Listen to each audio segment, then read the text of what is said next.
The war in Ukraine has redrawn Europe's security map and restored NATO's central role in defense.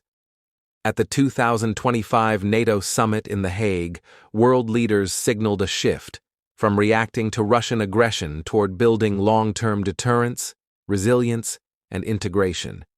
Yet, beneath the rhetoric of unity, the alliance faces serious challenges: political divides, limited resources, and uncertainty over future U.S. commitment. After the Cold War, NATO expanded eastward, welcoming former Soviet bloc countries and taking part in missions from Afghanistan to Libya. But until Russia's annexation of Crimea in 2014, few believed a large-scale war would return to Europe. The 2022 invasion of Ukraine shattered that illusion. NATO rediscovered its founding purpose: defending Europe from aggression.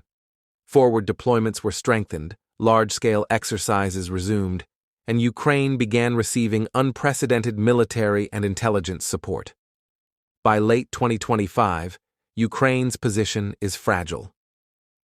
After early counteroffensives recaptured territory, Russia adapted, shifting to attritional warfare. Ukrainian troops face ammunition and air defense shortages as Western aid slows.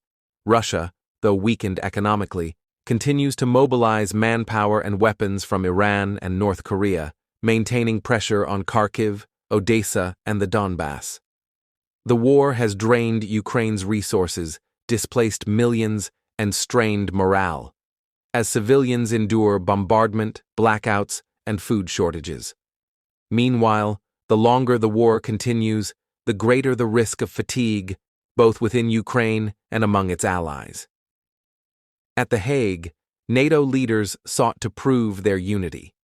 First, a coalition of the willing, led by Poland, the Baltics, and the UK, pledged long-term security guarantees to Ukraine, including advanced weapons, training, and intelligence sharing. Second, member states recommitted to spending at least 2% of GDP on defense, with some exceeding it. Third, the alliance discussed future peacekeeping missions under NATO or EU command to monitor any future ceasefire.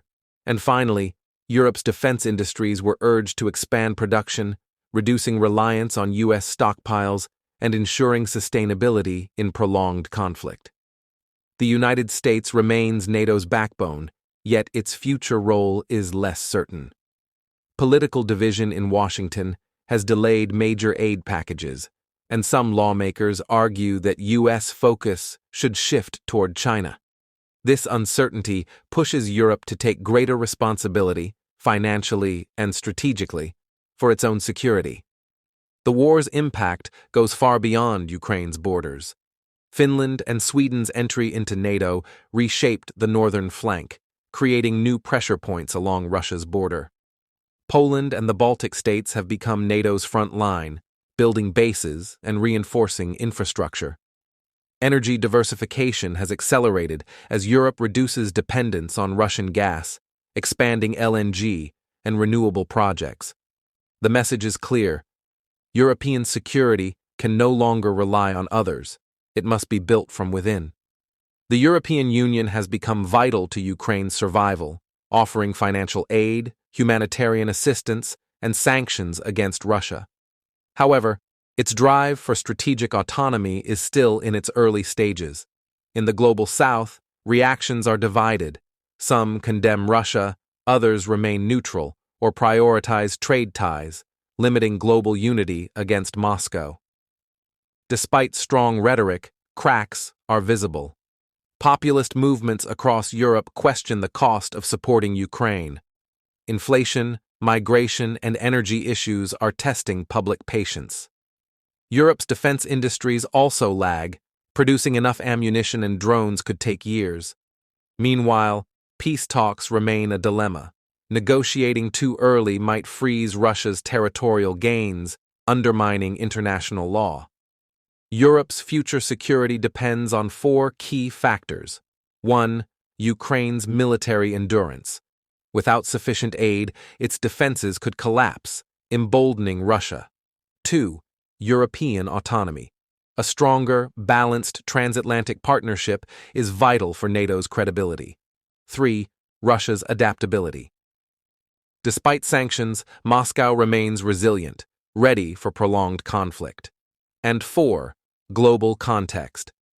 Rising U.S.-China rivalry and Middle East instability could divert attention from Ukraine, unless its global significance stays in focus. The 2025 NATO summit reaffirmed the alliance's unity and determination to confront Russian aggression. For Ukraine, it's a signal of continued support, but also a reminder that victory will depend on endurance, not speed.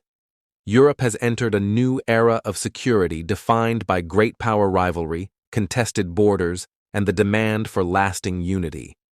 The outcome of this war will determine not just Ukraine's future, but the credibility of NATO itself.